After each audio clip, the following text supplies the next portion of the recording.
हे कुठं कुठं विसर्ग बघायचं होतं. जिन शासनोन्नती कराहाय.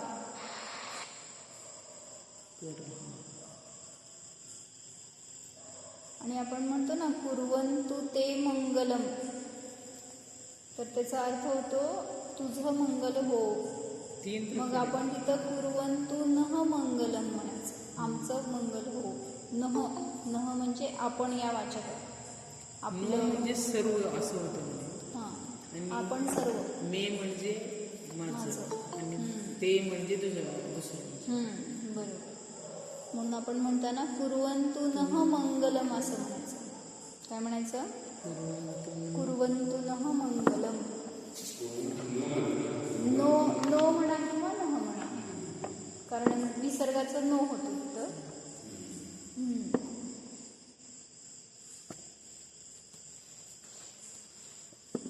काय सांगितलं होतं अर्थ आपण याचं? की इंद्रांद्वारे ज्यांची पूजा केली जाते, इंद्रमहिताहा, इंद्रांच्या द्वारे महित म्हणजे पूजित, जे अरिहंत भगवान, ते माझ्यासाठी मंगल आहेत. पुढे सांगितलं सिद्ध कसे आहेत? सिद्धीचे ईश्वर, सिद्धीचे स्वामी आहेत असे ते सिद्ध भगवान, ते माझ्यासाठी मंगल आहेत. अहो हे मला नाही लागणार, माझ्याकडे आहे, मला नाही लागणार.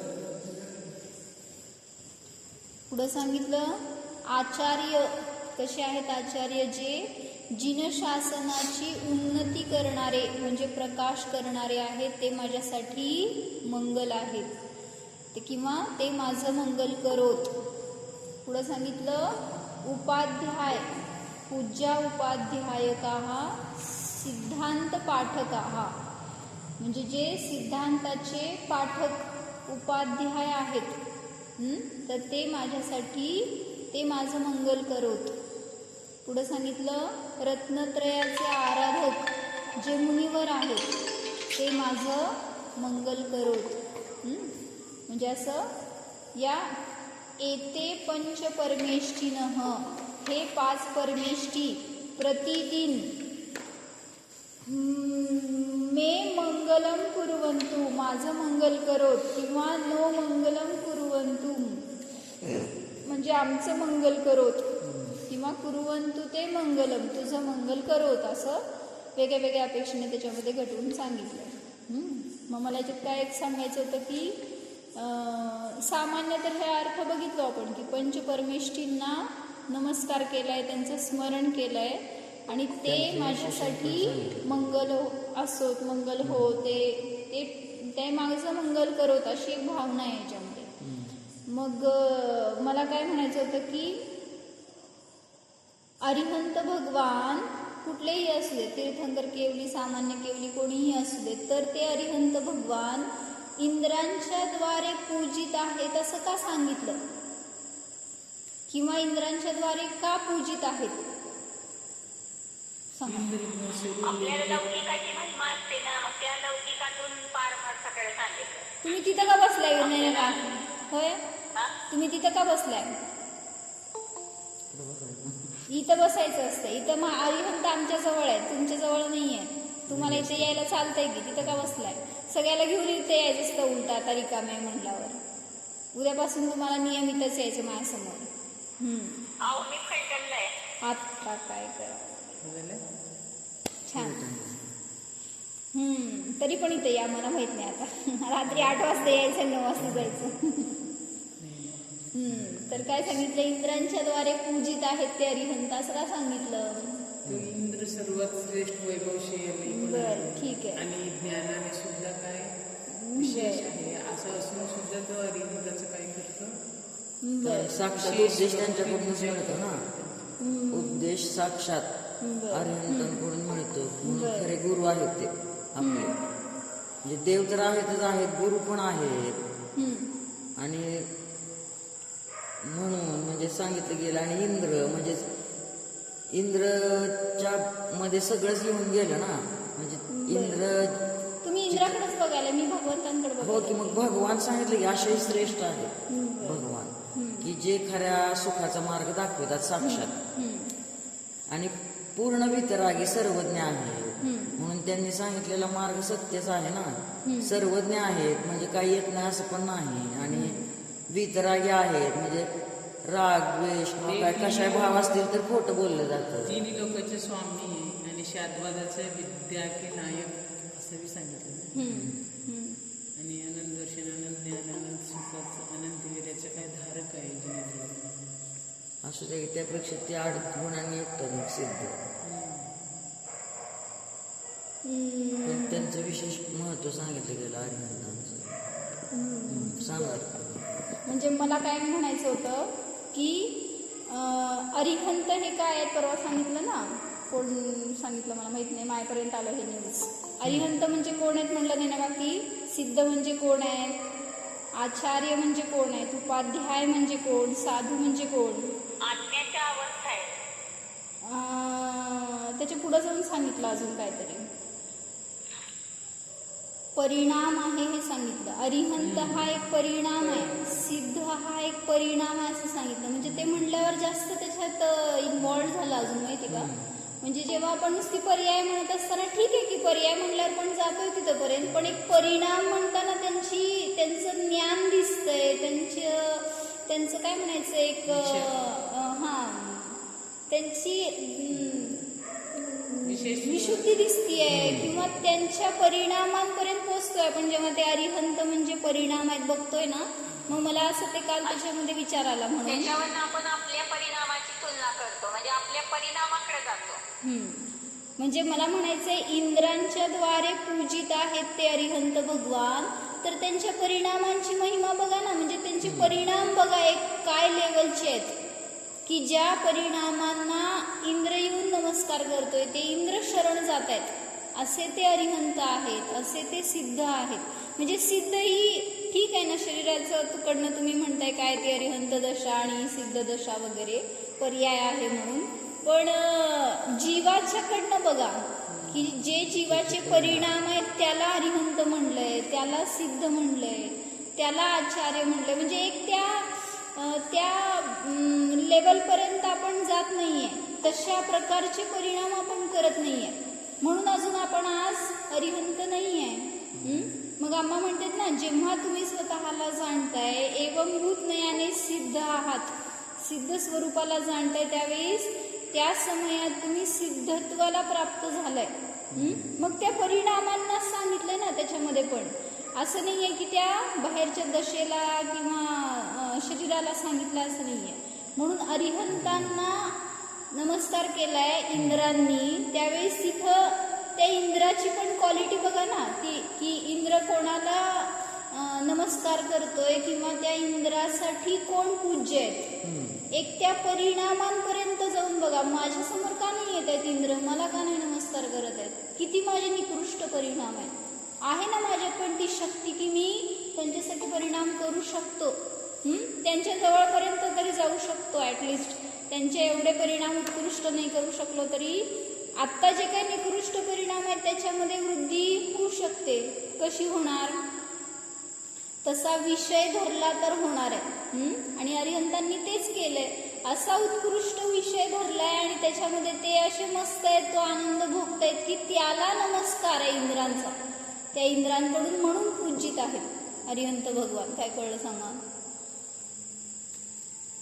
परिणामाची मुख्यता घेतली आणि अरिहंतांचे जे परिणाम आहेत तर ते मग त्यांचे परिणाम पाहून म्हणजे स्वतःचे देखील परिणाम तसे होत आहेत ना त्या समयामध्ये एवंभूत नयाने, आणि म्हणून मग तो उत्कृष्ट नमस्कार झाला. म्हणजे इंद्रांनी केला नमस्कार म्हटलं म्हणजे इंद्र का तिथे झुकले गेले.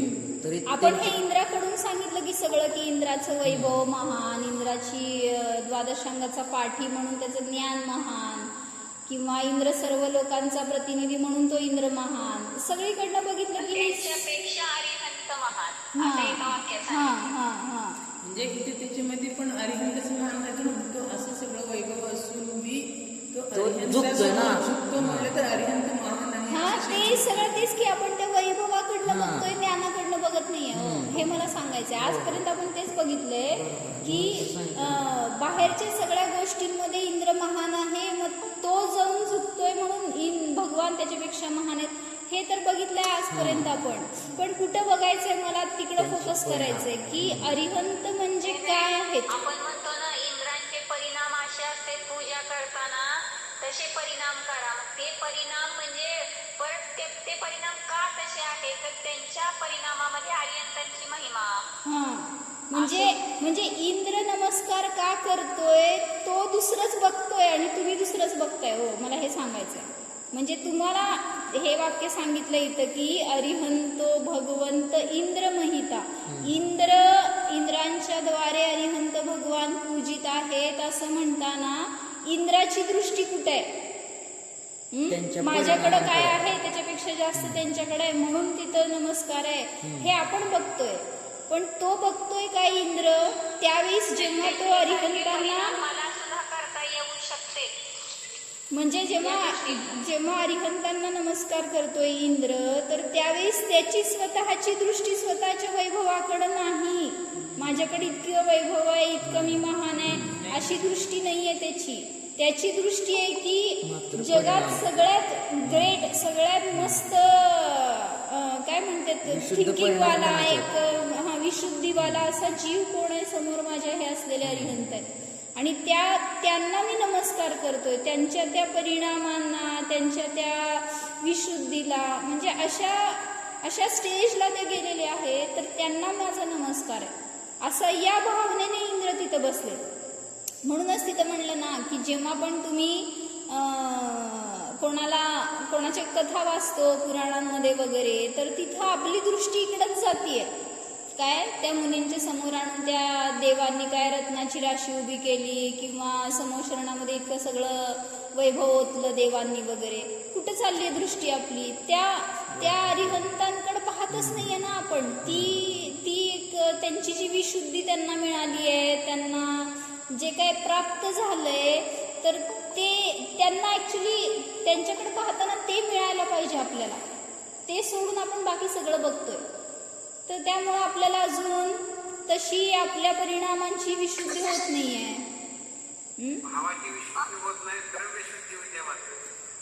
द्रव्यशुद्धी कशी व्हायची? भावशुद्धी झाल्याशिवाय द्रव्यशुद्धी पण नाही.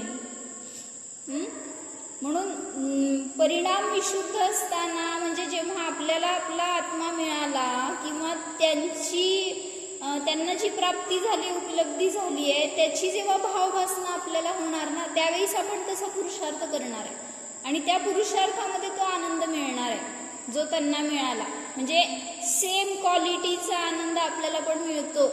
भलेही ती क्वांटिटी कमी जास्त आहे, पण तरी सुद्धा क्वालिटीच्या अपेक्षेने त्यांना जी प्राप्ती झाली आहे तेवढीच, तशीच प्राप्ती आपल्याला सुद्धा आपल्या पर्यायामध्ये प्राप्त होऊ शकते.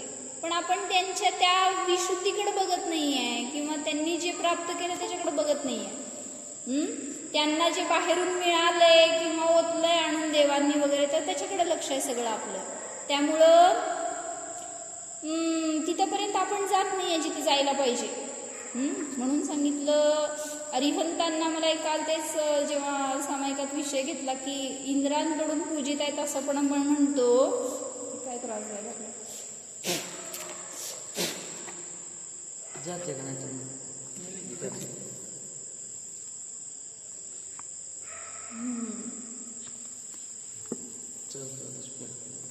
मग ते इंद्रांच्या द्वारे पूजित आहे असं म्हणत असताना आपल्याला इंद्राकडे बघायचं नाहीये, तर अरिहंतांकडे बघायचंय. अरिहंत म्हणजे ते शरीर सोडून द्या.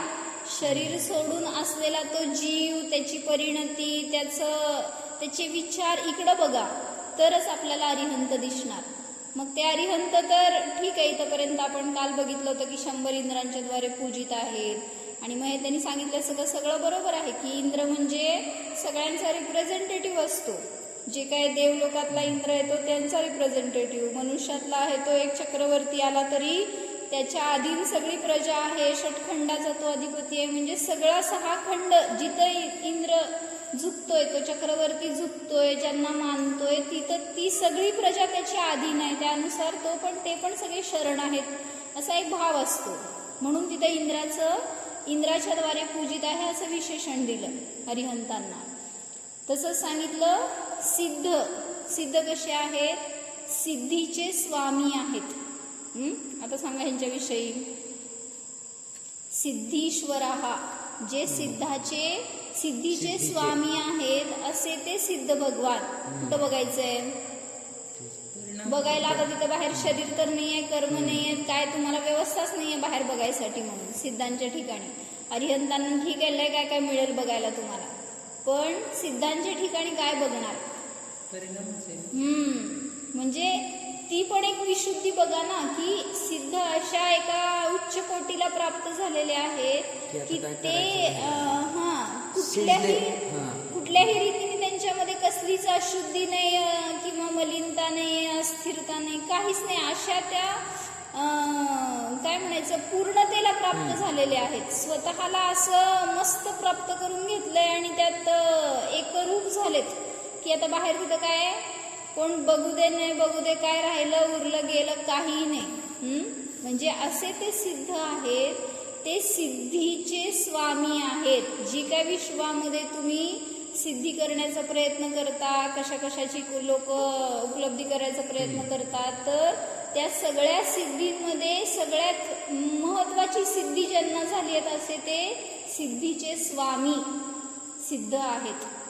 सिद्धी म्हणजे समजते ना, उपलब्ध काय एखादं अनुष्ठान केलं, कार्य केलं, काहीतरी एखादं प्रण केला त्याची मला प्राप्ती होऊ दे, किंवा ते काय तसलं काय म्हणतात ते कापालिक वगैरे काय करतात, मंत्रतंत्र वगैरे करून कशाची तरी वृद्धी सिद्धी ह्याची प्रयत्न करतात ना, ते मला मिळू दे म्हणून. हा मग त्याच्यासाठी जे काय प्रयत्न करतात तर त्याला सिद्धी म्हणलं ना. ते जे काय अनुष्ठान करतात, होम हवन वगैरे करतात, ह्याच्यातून त्यांना एखाद्या गोष्टीची सिद्धी करायची असते. मग हे सांग काय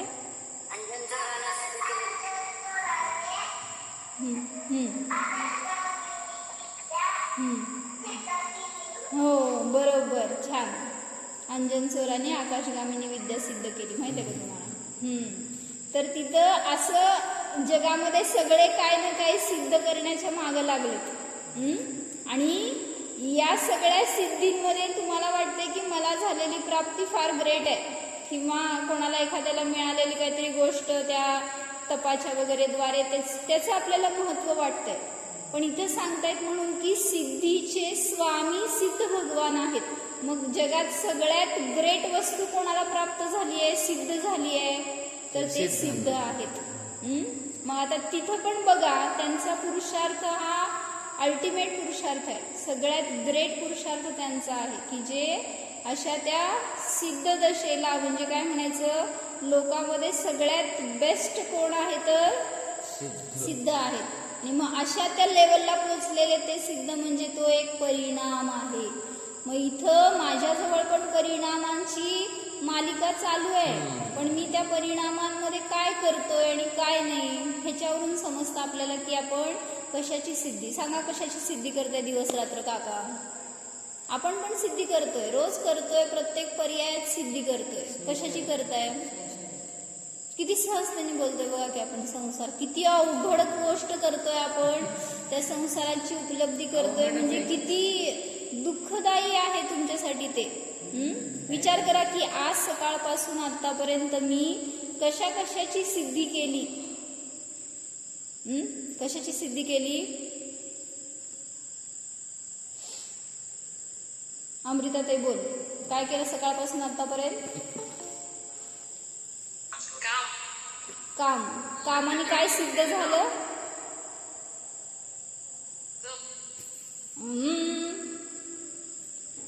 म्हणजे कशात काय म्हणायचं, सुखाची सिद्धी करायची आहे तुम्हाला सुख पाहिजे प्रत्येक समयामध्ये प्रत्येक जीवाला, पण तुम्ही करताय कुठं?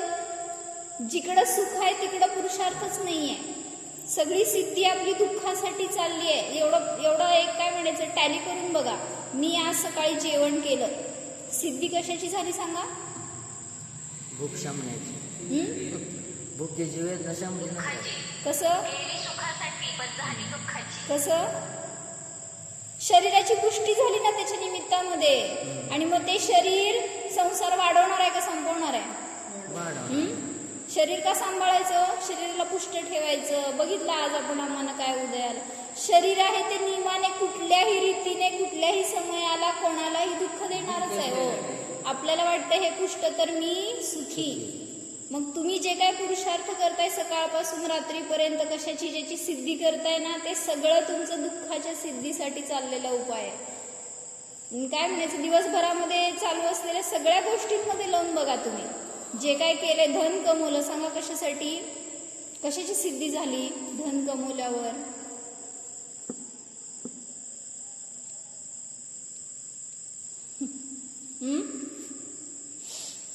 काहीतरी आणलं, परिग्रह आणला, काहीतरी सामान आणलं घरामध्ये किंवा घर बांधलं, कशाची सिद्धी केली? घर बांधलं म्हणजे दुःखाची सिद्धी का? सुखाची झाली की चांगलं नवीन आता घर चांगलं नवीन म्हणल्यावर घर सुख आहे का दुःख आहे सांगा? त्याच्या मागे पाप परिणाम किती लागतो. किती बिघडतो आणि क्रियामध्ये पाप किती लागतो. प्रत्येक समयाला जेवायला खायला सुद्धा टाइम नाही का नाही? असते. हा? जेवण खाणं विसरून सगळे पुरुषार्थ आपले. किती महान सिद्धी! हा? त्या सिद्धांपेक्षा महान सिद्धी आपली आहे. हा? त्यांनी तर काय सोडलं? काहीच सोडलं नाही. आपण किती सोडून सगळं करतोय. हा? म्हणजे आपल्याला आपण करतोय तो पुरुषार्थ महान वाटतोय, पण तो सगळ्यात लहान, सगळ्यात निकृष्ट पुरुषार्थ आहे. तुच्छ पुरुषार्थ आहे. म्हणून ऍटलिस्ट भावना तर आहे का आपल्या अंतरंगामध्ये की मी हे करतोय हे चुकीचं आहे? किती वाटतंय सांगा मला? कोणतरी एक जण सांगा प्रामाणिकपणे की मी जे काय आज केलं हे चुकीचं केलं असं वाटतंय. प्रमाणिकपणे प्रत्येक वेळी म्हणले ज्या टाइमला क्रिया होऊन जाते पण अरे मी चुकी ही तुझी क्रिया केली, तुझी परिणाम केली, हे पाप क्रिया प्रत्येक समयाला जाणून जातात. दिवसभरामध्ये हा विचार तरी आपल्याला टच व्हावा की काय अरिहंत करतायत आणि काय मी करतोय, काय ते मुनिराज करतायत आणि मी काय करतोय. लय हट्ट केले. हट्ट केल्यावर काय होतं मग? अरिहंत भगवान हट्ट करतात का? सिद्ध भगवान हट्ट करतात का? आणि जे हट्ट करतात ते कधी सुखी होत नाहीत. म्हणून आपण हट्ट करायचा नाही.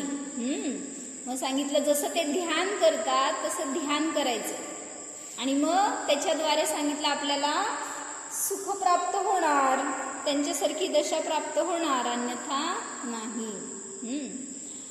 तर चिंतन करा अजून. तुम्हाला ह्याच्यावर अजून चिंतन केलं तर अजून आनंद मिळेल. शब्दात असं इतकं व्यक्त होत नाही, पण अनुभव करा तर. म्हणजे मला छान वाटलं की एवढ्या एका शब्दावर अरिहंत भगवान इंद्रांच्या द्वारे पूज्य आहेत.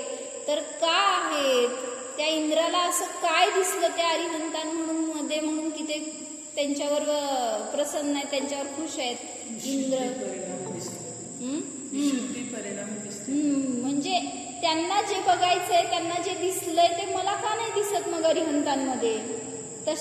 तशी महानता मला का नाही जाणवत अरिहंतांमध्ये? मग तुम्ही पण रोज दर्शन करताय भगवंतांचं, पण तसं आपल्याला पण एक त्या प्रकारचं महिमा आपल्यात नाही प्रगट होत. जसं साधू माताजी असल्यावर काय होतं, एक प्रकार आपल्याला त्यांच्याबद्दल विनय असतो. त्यांनी आपल्याला काहीतरी चुकीची क्रिया केली तर बघतील, हे करतील, असं प्रकार हा भगवंताचं हे करत असताना आपल्याला हा वास्तविक जिवंत चेतन जीव आहे. दगड बघतोय ना, म्हणून तर तिथं कुठं वाटतंय काय?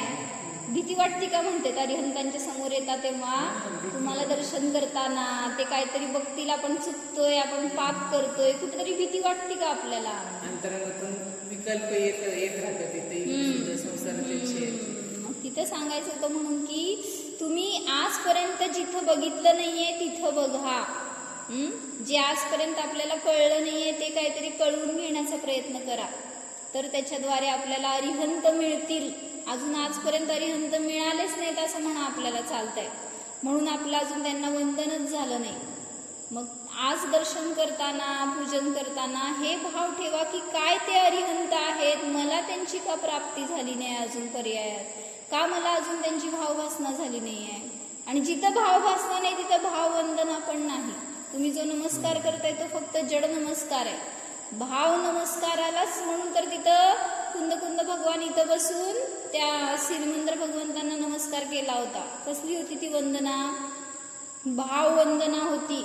मग त्या कुंद आचार्यांना दिसलं होतं अरिहंत काय आहेत, सिमंदर भगवान काय आहेत, आणि मग त्यांना त्याची भाववासना झाली म्हणून असं मस्त नमस्कार केला. कसली शक्ती होती बघा की परिणामामध्ये त्या. म्हणजे हेच सांगायचं आहे, अरिहंतांच्या परिणामातली शक्ती बघा, जेणेकरून की त्यांना तशी दशा प्राप्त झाली आहे. म्हणजे आपल्यासारखेच होते ते, पण काय वेगळे होते का पूर्वी? आणि मग या दशेमध्ये असताना ती शक्ती त्यांनी प्राप्त केली. त्या परिणामांमध्ये त्या परिणामांचा असा विकास केलाय की जेणेकरून ती दशा प्राप्त झाली आहे. काळाचा प्रभाव पण झाला पण हं? काळामध्ये त्याचा प्रभाव कमी जास्त राहणारच ना. अहो तुम्ही का काळाकडे चाललाय करून? मला बाकीचं काय इट मॅटर आहे आपल्यासाठी. आपण करत नाहीये हे बघा ना, आपला पुरुषार्थ कमी पडतोय. ठीक आहे, सगळं हे बाकीचं आहे की तुम्ही करण्यायोग्य मॅक्झिमम पुरुषार्थ करताय काय मला एवढं सांगा. जाऊ दे, पंचम काळ आहे, शरीराची हीनता आहे, सगळी प्रतिकूलता आहे, सगळं जाऊ दे, इट मॅटर त्यावेळेस. फक्त मला सांगा, तुमचा प्रयत्न मॅक्झिमम असायला पाहिजे तेवढा करता का? कराल तर आम्हा म्हणतात ना म्हणून. तुमचा आवाज नाही क्लिअर, आवाज नाही आहे क्लिअर. तर मी काय सांगत होते? हा, अम्मा म्हणते की जर आज तुम्ही पुरुषार्थ केलात आणि आज तसा प्रयत्न केलात ना जर ध्यानाचा वगैरे, तर तुम्हाला पंचम काळात मोक्ष होईल. कारण काय म्हणतात माहिती का, अनुकूलतेमध्ये धर्म करणाऱ्याला लवकर सिद्धी होत नसते. प्रतिकूलतेमध्ये जो धर्म करतो ना, ज्याची स्थिरता असते, दृढता असते, त्याला लवकर त्या गोष्टीची सिद्धी होते. म्हणून म्हणते अम्मा की तुम्हाला पंचम काळ आहे ना खूप मस्त आहे, उलट की तुम्हाला असं लवकर निर्जरा करता येईल. पण आपण तसं पुरुषार्थ करत नाही, हे आपली कमी आहे. स्वतःकडे जावा, उपादानाकडे, निमित्ताकडे नका जाऊ. मी माझ्या रीतीने माझ्याकडून असा प्रयत्न करत नाही. मॅक्झिमम एक काय म्हणायचं, तुम्ही जे धंद्यासाठी धनासाठी इतकं मॅक्झिमम पुरुषार्थ का जाऊन राहिला सांगा मला तिकडे फॉरेनमध्ये? तुम्ही पुरुषार्थ केलाय का नाही? मग एक इथं राहून का नाही पुरुषार्थ केला? हा, आलाय होय तुम्ही, बरोबर. मग पुरुषार्थ केला का नाही सांगा? हा, म्हणजे तिथे सांगायचंय की आपण आपल्यासाठी जे करायला पाहिजे ते आजपर्यंत केलं नाहीये, त्या मॅक्झिमम लेवलपर्यंत गेलो नाहीये. आणि तशी म्हणून ते आपल्याला तशा उत्कृष्ट रूपाची प्राप्ती पण झाली नाही. मग आता जेव्हा पण तुम्ही दर्शन करणार, त्या भगवंतांच्या समोर जाणार, तर हा विचार ठेवा आणि मग तिथे दर्शन करा, तर तुम्हाला पण एक आनंद वेगळा मिळेल जो मला मिळाला. तर म्हणून सांगितलं ना, देवावर श्रद्धान किती असतं ते त्याच्या भक्तीवर किंवा त्या भक्तीमध्ये किती शक्ती असते हे त्याच्यातून कळतं. जेव्हा काय म्हणायचं, सर्वस्व सोडून देतो देवावर, की जे करेल ते चांगलंच होईल. म्हणजे इथं जर मी आलोय ना, यांना जर मी शरण मानलंय तर माझं कल्याणच होणार. इतका ज्याला विश्वास आहे ना, कोरोना झालेला समजा 17 आणि 18 स्कोर झालेला जीव असेल आणि तो जर भगवंतांचं स्मरण करेल, त्यांना शरण मानेल ना, तर असा जीव आहे मिळाला आम्हाला की तो 0 स्कोअरवर आला आणि त्याचं सगळं चांगलं झालं. तुम्ही किती प्रयत्न केले सांगा त्यातून बाहेर पडायसाठी. ऑक्सिजन लाव, कुठं ते रेमडेसिविर घे, कुठं ते वॅक्सिन घे, सगळ्या रूपाने प्रयत्न केला तरी कितीतरी दुःखी राहिलात. आणि जो असं शरण मानून प्रतिक्रमण ध्यानाचं अवलंबन घेऊन ज्याने पुरुषार्थ केलाय ना, त्याची सगळ्यात मॅक्झिमम आणि सगळ्यात फास्ट रिकव्हरी झाली. मग इथं आपल्याला शरण असे ते वाटत नाही आहेत. म्हणून सांगितलं की एक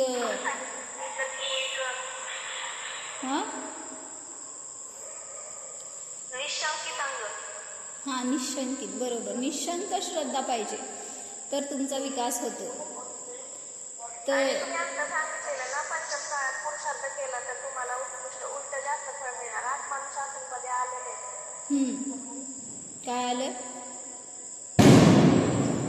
मूळ परिस्थितीत जो पुरुषार्थ करतो म्हणजे त्याला मिळणार म्हणून तर म्हटलं ना, रावण बसला होता का नाही बहुरूपिणी विद्या सिद्ध करायला. ती विद्या त्याला 1 महिन्यानंतर सिद्ध होणार होती का 6 महिन्यानंतर सिद्ध होणार होती, असं काहीतरी त्याचं अनुष्ठान होतं. आणि तो बसला आणि त्यावेळेस नेमकं काय केलं, लक्ष्मणाने येऊन उपसर्ग केला त्याच्यावर. त्याचं सगळं ते अनुष्ठान भंग करण्याचा प्रयत्न केला, विघ्न केले उपस्थित, की जेणेकरून की तो त्या विद्या सिद्ध करण्याच्या नादातून दूर व्हावा, त्याला ती विद्या सिद्ध होऊ नये म्हणून सगळ्या रीतीने त्यांनी प्रतिकूलता केली, त्याच्यावर उपसर्ग केला रावणावर. पण त्या कंडिशनमध्ये सुद्धा रावण स्थिरतेने त्यांनी जरा सुद्धा डळमळीत झाला नाही, आपल्या पूजेपासून भ्रष्ट झाला नाही. त्याचं फळ स्वरूप त्याला 8 दिवसात ती विद्या सिद्ध झाली, माहिती आहे का? बहुरूपिणी. हा, आम्हाला स्वाध्यायामध्ये असं सांगतात की म्हणजे त्याने त्या अष्टालिकामध्ये ती सिद्धी केली सगळी. तर मग तुम्ही अष्टालिकात जर असं अनुष्ठान वगैरे कराल ना तर तुम्हाला तुमच्या मनाची इच्छा लवकर पूर्ण होतात. इच्छा ठेवून करायला बसला तर ते पूजा विधान सगळं दुष्फळ आहे, निष्फळ आहे. एक परिणाम निर्मळता म्हणजे आपल्याला कुठल्या इच्छेने अपेक्षेने धर्म करायचं नाहीये हे समजून घ्यायचं पहिल्यांदा. त्यांनी केलं ते चुकीचं होतं ते बघू नका, मला फक्त सांगायचं त्याची भक्ती कशी होती आणि तो त्याच्यात दृढ राहिला, ह्याच्यातून त्याला ती सिद्धी झाली हे मला सांगायचं आहे. तशी उत्कृष्ट भक्ती तुम्ही लोक करत नाही. तुम्ही जेव्हा बसताय देवासमोर तेव्हा मागणी घेऊनच बसतोय, आपण भिकारी घेऊनच जातोय त्या देवाच्या समोर, आणि म्हणूनच तिथं देव आपल्याकडे बघतच नाहीये. एक तर तुमचे देव काय देतच नाही, त्यामुळे त्यांच्याकडनं अपेक्षा करणं चुकीचं आहे. पण जेव्हा भक्ती करतोय त्यावेळेस आपण इतक्या समर्पणपूर्वक पण करत नाहीये आणि त्यामुळे त्याची आपल्याला प्राप्ती होत नाही.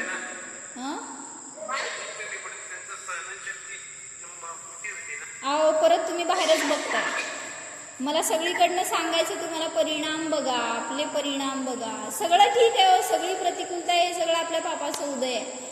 पण आपण पुरुषार्थ करत नाही, इकडं बघत नाहीये. आपण पुरुषार्थ करा, जी शक्ती आहे ना, नाही आहे शक्ती हे बघताय ना, जेवढी शक्ती आहे त्याच्या अपेक्षेने सुद्धा तुम्ही खूप कमी पुरुषार्थ करताय.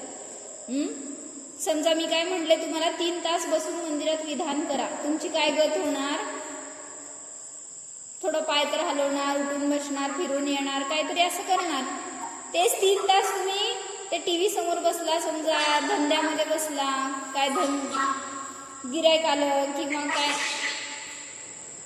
बरोबर आहे की त्या वेळेला आम्ही सकाळचं 12चं जेवण 5ला सुद्धा जेवलं तरी आम्हाला मग आहे की नाही शक्ती आपल्यामध्ये? आपण म्हणतोय शक्ती नाहीये, सहनन नाहीये, सगळी शक्ती आपण बाहेर वापरतोय, तिथं सगळा प्रयत्न करतोय, सगळी काय म्हणायचं सगळा पुरुषार्थ बाहेर चाललाय आपला आणि तिथं मिळवतोय त्याच्याद्वारे आपण सगळं. मग इथं धर्मात आल्यावर सगळीकडनं, म्हणून त्यांनी काय सांगितलं माहिती का, मी परवा सांगितलं होतं सकाळच्या का दुपारच्या स्वाध्यायामध्ये, काय की शरीराकडे आपलं लक्ष आहे ना, तर त्या शरीराला अनेक जण अनेक ठिकाणी अनेक वेगवेगळ्या अपेक्षेने गौण करतात. फॉर एक्झाम्पल काय सांगितले होते, देशाची सेवा करायला गेलेला कोणी सैनिक असेल, किती त्याला आपल्या शरीराची काळजी आहे, विसरून गेलाय, मिळालं तर मिळालं, खायला नाही तर नाही, मेलो गेलो काय, कशाची चिंता नाही आहे, त्या शरीराला वाहून दिलंय. दुसरं सांगितलं धंदा करणारा जीव आहे. तुम्ही आता सांगितलं सगळं, जर सीझनचे डेज असतील तर सकाळपासून रात्र झाली आणि जेवायला मिळालं नाही तरी सुद्धा शरीराकडे लक्ष नाहीये, तरी तिथं पण शरीर गौण झालं. तिसरं सांगितलं की चोर आहेत कोणीतरी, आणि त्याला चोरी करायला कुठंतरी खूप मोठं घबाड आहे असं कळलं आणि तो तिथं गेलाय, चोरी करतोय आणि खूप परिश्रम करावे लागले. सकाळची रात्र झाली, रात्रीचं सकाळ झाली तरी सुद्धा त्याला खायला प्यायला मिळालं नाही, कुठं काय नाही, पण ती उपलब्धी होणारच आहे इतकं निश्चित आहे. कुठं गेलं सांगा शरीराचं ध्यान, किती गौण झालं. असे अनेक उदाहरणं मिळतील आपल्याला. घरामध्ये काय बाहेरची माणसं आली, किती भूक लागते सांगा, सगळी भूक ताण गेलेली असती, कुठं लक्ष असतं शरीराकडं. कोणतरी समजा लॉटरीचं तिकीट घेऊन आला आणि तुम्हाला सांगितलं की हे तुम्हाला मिळणार आहे 100% आणि ह्याचं या दिवशी तुम्हाला रिलीव्ह काय म्हणायचं ते डेट डिक्लेअर झाली आहे आणि यावेळेस तुम्हाला मिळणार आहे. आता तुम्ही घरातून निघालाय आणि बँकेमध्ये बसलाय समजा तिथं समोर त्या कॅशियरच्या, आणि तुम्हाला मिळणार आहेत, पण 15 मिनिटात मिळायचं, तास गेला, 4 तास गेले, तुम्हाला किती वेळ तिथं सांगा? भूक आणि तहान आणि विचार जरा शरीराचा, दुपारची झोप होती, सगळं गेलंय, पण विचार काय चालले डोक्यामध्ये? पैसे मिळणार आहेत. मग शरीर गौण झालं का नाही तिथं? म्हणजे अशा अनेक गोष्टी आहेत जिथं आपण पुरुषार्थ करतोय, तिथं आपलं शरीर आडवं येत नाही आपल्याला, पण धर्म करायला बसल्यावर सगळीकडे शरीराचं आपण कारण सांगतो. म्हणून कोण बाहेरचं निमित्त नाहीये आपल्याला अडवणारं, आपलं घात करणारं, आपल्याला खाली खेचणारं. परिणाम आहेत फक्त आपले. मग त्या परिणामांना सुधारा, हे मला सांगायचं होतं. तर मी त्यासाठी गोष्ट सांगत होते की एक राजा होता आणि छोटा होता राजा, त्याचं राज्य छोटं, सैन्य छोटं, सगळं आपलं तो खुशहाल होता आपल्या राज्यामध्ये. पण त्याच्यावर परचक्राने आक्रमण केलं, आणि तो राजा असतो, तो ज्याने आक्रमण केलं तो बलवान असतो, आणि त्याचं सैन्य याच्यापेक्षा चौपट असतं, आणि मग हे सगळ्या रूपाने तो बलशाली आहे. मग हा राजा काय म्हणतो, सगळ्या आपल्या मेंबर्सना बोलवतो आणि म्हणतो की इथं काय आपण युद्ध करून उपयोग नाहीये, त्यांच्यासमोर आपलं बळ म्हणजे शून्य आहे, आपण काय जिंकायचं नाहीये, आपण काय करायचं आता? म्हटल्यावर राजा असा टेन्समध्ये होता, आणि मग त्यांनी सेनापतीला विचारलं की मला राय दे, आपण काय करायला पाहिजे याच्यामध्ये.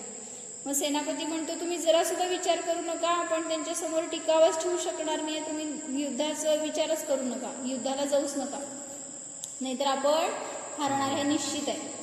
असं म्हटल्यावर राजाला जरा खचल्यासारखं झालं, असं का बोलतोय सेनापती?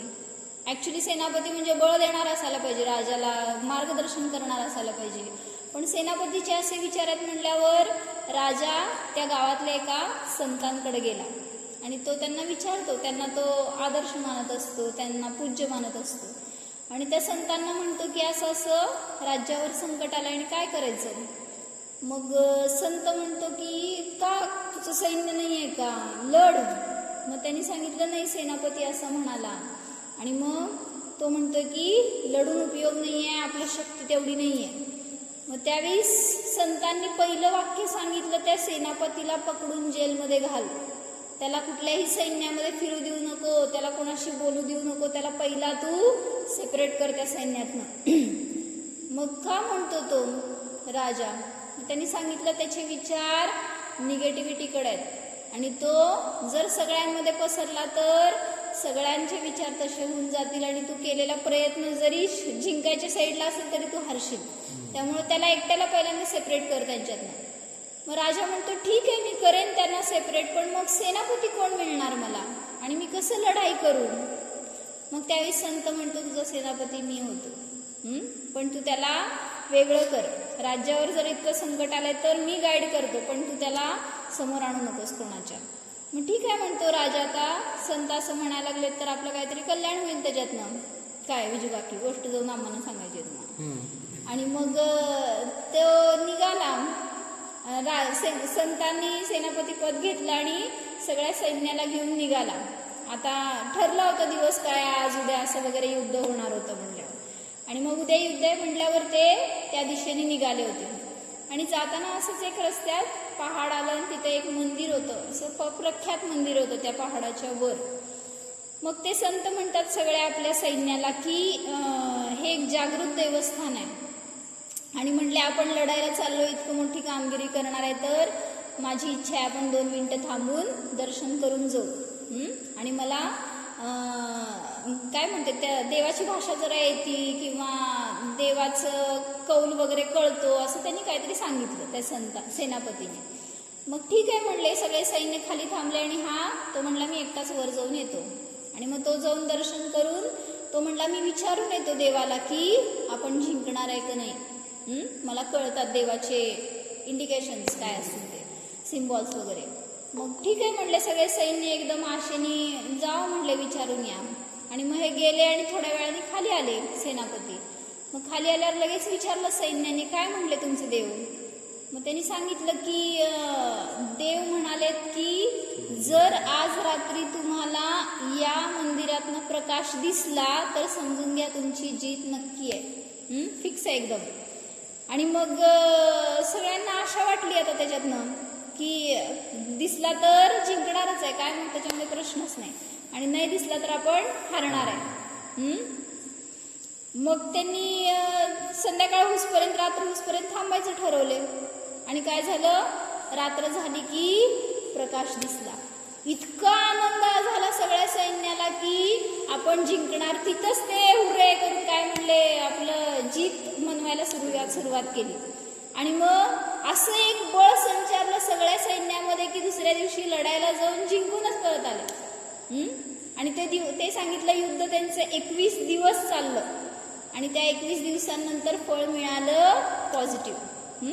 मग आता त्याच रस्त्याने परत येत होते ना, परत ते पहाड, परत ते मंदिर आणि ते संत म्हणजे सेनापती. मग आता रिटर्न येत असताना सगळ्यांचा असं जोश होता ना की आपण जिंकलोय. मग सैन्य काय म्हणाले सेनापतीला, मागच्या वेळेस जाताना सेनापती म्हणाला होता की दर्शन करून जाऊ.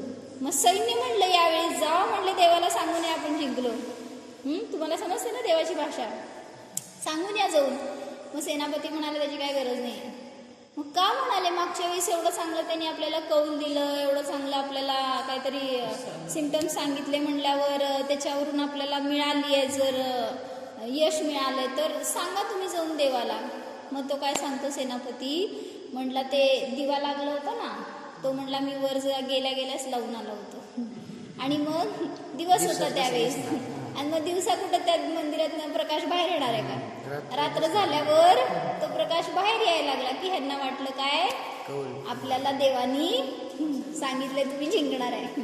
आणि मग सगळ्यांना तो एक विचार म्हणजे काय म्हणायचंय, जिथं विचार पॉझिटिव्हिटीकडे असतात तिथं यश नक्की असतं. आणि जिथं विचारच चुकीचे असतात तिथं जो विचारातून हारतो तो हारतो, आणि जो विचारात परिणामात जिंकतो तो कुठल्याही क्षेत्रामध्ये जिंकतो. म्हणून आपल्याला परिणामातून जिंकायचंय आणि तिथंच अरिहंत पद मिळवायचंय. मग ते अरिहंत पद मिळणार कधी, जेव्हा अरिहंत स्वरूप जाणणार, ज्यावेळेस तिथं आपल्याला तसं आपलं रूप दिसणार त्यावेळेसच तसं पद आपल्याला प्राप्त होणार. आणि म्हणून असं ते पद, अशी ती महिमा त्या इंद्राला आहे, म्हणून ते सगळे इंद्र हरिहंतांच्या समोर नतमस्तक होतात. मग असा आपल्याला पण भाव नमस्कार करता आला तर तो आपल्यासाठी सफल होणार.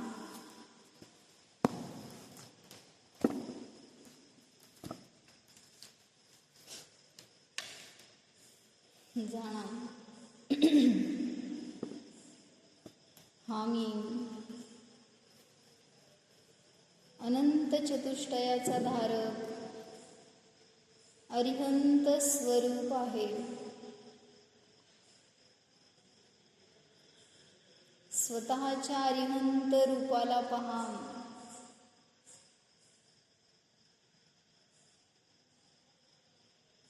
ज्ञान हेच माझे शरीर आहे. औदारिक परमौदारिक शरीर माझे स्वरूप नाहीच.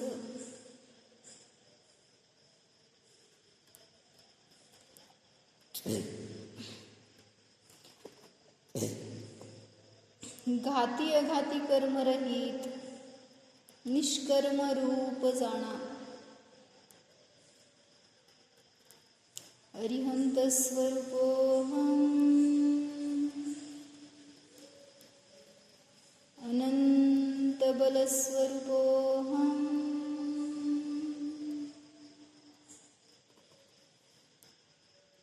चैतन्य चैतन्य स्वरूपोऽहम्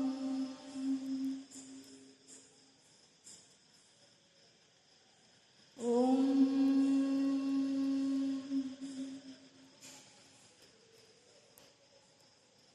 विसर्जन.